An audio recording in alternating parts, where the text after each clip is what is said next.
Cases सामने आया है और 3 केसेस सामने आया, मार्केट 1.5% गिर गया है। अब सोचो जरा, अगर और ज्यादा केसेस सामने आएगा तो मार्केट का क्या कंडीशन हो सकता है। तो आज हमारा मार्केट काफी बुरी तरीके से गिर चुका है और जिस रीजन की वजह से हमारा मार्केट आज गिरा है ना, हो सकता है ये रीजन हमारा मार्केट को और भी भविष्य में गिरवा दे। अब क्या है वो रीजन, उसके बारे में आगे तो बात करूंगा ही। फिलहाल के लिए अगर आप आज का मार्केट का सिचुएशन को देखोगे ना, तो आज हमारा निफ्टी 50 मोटा मोटी 1.62% डाउन है और आज का दिन हमारा मार्केट में बायर और सेलर के बीच में जोरदार लड़ाई हुआ है और बायर का तो धज्जियां उड़ा दिया है सेलर्स ने। कहने का मतलब ये है कि ये देखो, हमारा मार्केट आज यहाँ पे ओपन हुआ, ठीक है, उसके बाद सेलर ने मार्केट को गिराने का पूरा कोशिश किया, लेकिन इस वाला पॉइंट पे बायर ने कोशिश किया कि मार्केट को ऊपर ले जाओ, लेकिन सेलर का इतना दबदबा था आज कि सेलर ने फिर से मार्केट को यहां तक गिरा दिया।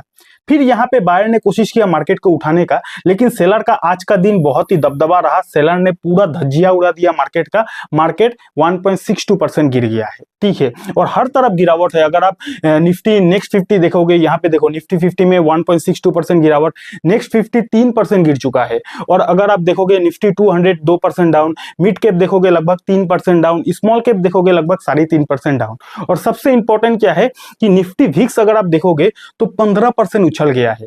ये उछलना यानी कि मार्केट में वोलेटिलिटी काफी ज्यादा बढ़ गया है, ठीक है, तो निफ्टी विक्स भी उछल गया है। और अगर आप सेक्टर वाइज परफॉर्मेंस को देखोगे तो हर एक सेक्टर का रंग लाल है। सिर्फ एक ऐसा सेक्टर है जिस सेक्टर ने आज मार्केट को बचाने की कोशिश किया है, वो है निफ्टी आईटी। अगर आप निफ्टी आईटी को देखोगे तो मोटा मोटी 0.12% डाउन है। अगर निफ्टी आईटी भी आज जोरदार गिरता ना, तो आज हमारा मार्केट 2% से ज्यादा गिर सकता था, क्योंकि निफ्टी 50 में निफ्टी आईटी का काफी ज्यादा वेटेज है, ठीक है। तो कुल मिलाकर आज का मार्केट का ये एक अपडेट है। मार्केट में काफी ज्यादा प्रेशर रहा है और specially mid cap small cap में इतना गिरावट की वजह से लोगों का पोर्टफोलियो में काफी ज्यादा प्रेशर है, ठीक है। अब सबसे बड़ा सवाल कि आखिर अचानक से मार्केट में इतना बड़ा गिरावट क्यों हुआ, तो इसके पीछे एक बहुत बड़ा कारण सामने आया है। वो कारण ये है कि 2019-20 में जो कोविड आया था, कोरोना वायरस आया था चाइना से, उसी तरह सेम टू सेम वैसा ही कहानी हुआ है। इस बार भी चाइना से एक नया वायरस आ गया है और उस वायरस का नाम है HMPV वायरस,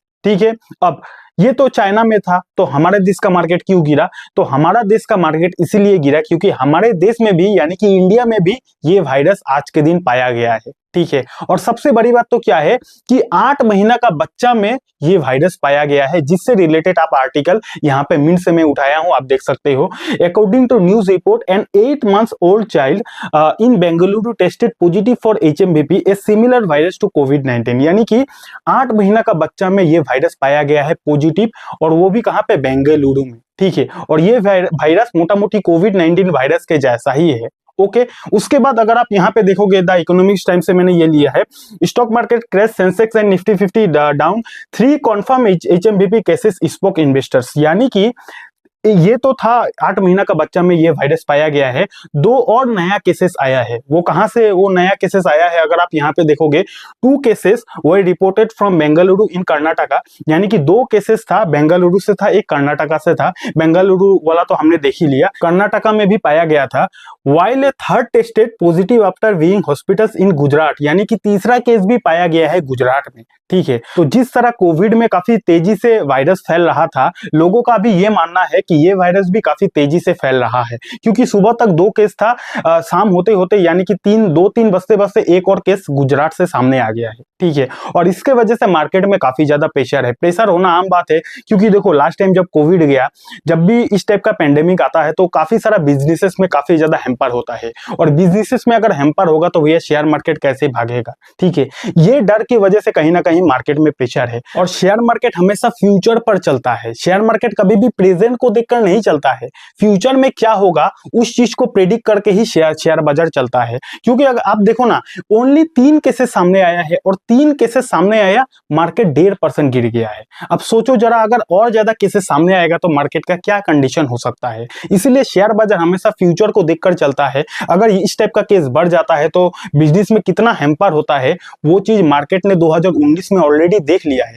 इसीलिए मार्केट में अभी इतना ज्यादा प्रेशर है। अभी तक ये वायरस उतना फैला नहीं है, सिर्फ 3 केसेस सामने आया है, ठीक है। अब आगे और क्या, तो अगर आप हमारा निफ्टी 50 को देखोगे तो आज हमारा निफ्टी 50 फिर से 200 EMA लाइन के नीचे की तरफ क्लोजिंग दे दिया है, जो कि मार्केट के लिए काफी ज्यादा नेगेटिव हो सकता है, ठीक है। उसके बाद अगर आप बात करोगे तो अभी तक मामला उतना भी खराब नहीं हुआ है, यानी कि मामला अभी उतना भी गंभीर नहीं है जितना मार्केट में लोगों को लग रहा है कि मामला गंभीर है। सिर्फ 3 ही केस सामने आया है और हो सकता है बुखार की तरह ये भी वायरस हो 10-15 दिन में खत्म हो जाए, उसके बाद मार्केट में फिर से सब कुछ नॉर्मल हो जाए। मे भी ऐसा भी हो सकता है, ठीक है। तो अभी तक तो मामला उतना भी गंभीर नहीं है। सेकेंड पॉइंट क्या है कि मार्केट किसी भी चीज को पहले ही पनिश कर देता है। मैंने आपको क्या बोला, शेयर मार्केट हमेशा फ्यूचर में चलता है, शेयर मार्केट कभी भी प्रेजेंट में नहीं चलता है। तो मार्केट का जो बड़े बड़े प्लेयर्स है ना, वो रिस्क लेना नहीं चाहते हैं। उनके अंदर कहीं ना कहीं डर है कि कहीं अगर ये वायरस काफी ज्यादा ही फैल जाए, अगर कोविड-19 के जैसा हो जाए तो बिजनेस में काफी ज्यादा हैम्पर होगा, शेयर बाजार क्रैश होगा। तो इसीलिए बड़े प्लेयर शायद अभी से ही अपना पैसा निकाल रहे हैं। मे भी ऐसा भी हो सकता है, ठीक है।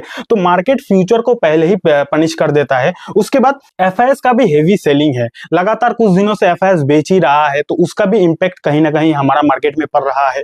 उसके बाद अब आगे का कहानी इस वायरस के ऊपर डिपेंड रहेगा, यानी कि अब आगे मार्केट में और क्या हो सकता है, कहां तक गिरेगा, कहां तक बढ़ेगा, ये इस वायरस के ऊपर डिपेंड कर सकता है। अगर ये वायरस बुखार के जैसा छोटा मोटा चिंटू पिंटू रहा तो हो सकता है सब कुछ नॉर्मल हो जाए, लेकिन अगर कोविड-19 की तरह ये वायरस भी फैलता रहा तो कहीं ना कहीं ये एक मार्केट के लिए काफी ज्यादा नेगेटिव हो सकता है, ठीक है। एंड पांचवा पॉइंट क्या है, Q3 और बजट का अलग ही दबाव है, यानी कि अभी Q3 आने वाला है, बड़े बड़े कंपनीज का रिजल्ट सामने आने वाला है, तो उससे रिलेटेड तो मार्केट में ऑलरेडी दबाव चल ही रहा है और बजट भी 1 फरवरी को आने वाला है, इससे रिलेटेड भी मार्केट में काफी ज्यादा दबाव है। तो अभी भी मार्केट में चौतरफा हमला हो गया है, हर तरफ से दबाव का माहौल है।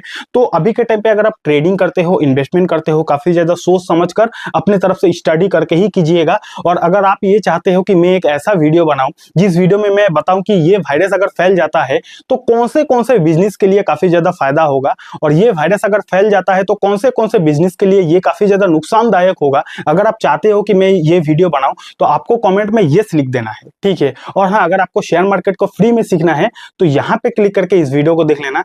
डीमेट अकाउंट नहीं है, डीमेट अकाउंट का फ्री लिंक आपको डिस्क्रिप्शन पर मिल जाएगा। बहुत बहुत धन्यवाद।